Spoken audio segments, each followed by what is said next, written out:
ওই সেম মোবাইলটা ব্যবহার করে তো কেউ লাখ লাখ টাকা ইনকাম করছে বাসাতে বসে, আর ওই সেম মোবাইল ব্যবহার করে কেউ পর্ন দেখছে। মোবাইলের দোষ কোথায়? মেন্টালিটির দোষ না, ওকে গ্রুম করতে হবে ছোট থেকেই, মানে সে বাচ্চা অবস্থা থেকে তাকে গ্রুম করতে হবে, এবং তাকে যে মেন্টাল হেলথের এডুকেশন, তাকে নিউট্রিশনের এডুকেশন, তাকে ফিজিক্যাল হেলথের এডুকেশন, এবং আরেকটা জিনিস হচ্ছে এই সেক্সুয়াল এডুকেশন। এটা আমরা খালি নেগলেক্ট করে চলে যাই, যেটা আমরা দিতে চাই না। তো বাচ্চারা এখন যে বাইরে থেকে সেক্সুয়াল এডুকেশন নেয়, আর সেটা ভুলভাবে নেয়,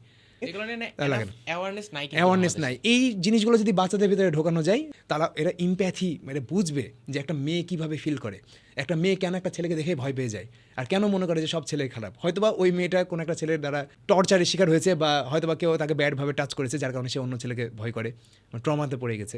এটা একটা ছেলে হিসেবে অ্যাকসেপ্ট করতে জানতে হবে। তো এই জিনিসগুলো হচ্ছে একটু ঠিক করতে হবে। এরকম ইম্প্যাথি আবার সবার ভিতরে নাই, এই মোবাইলকে দোষ দিবে, ওকে দোষ দিবে, ওকে দোষ দিবে, নিজে যে সে ভুল কাজটা করছে। সোশ্যাল মিডিয়া আসার কারণে আমেরিকাতে কী হচ্ছে সেটা আমরা বুঝি এখন, এই কারণে আমরা এখন বড় চিন্তা করছি।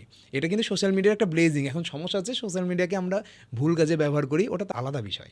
টেকনোলজি কখনো নিজে ভুল হয় না, টেকনোলজিকে আমরা ব্যবহার করি ভুলভাবে।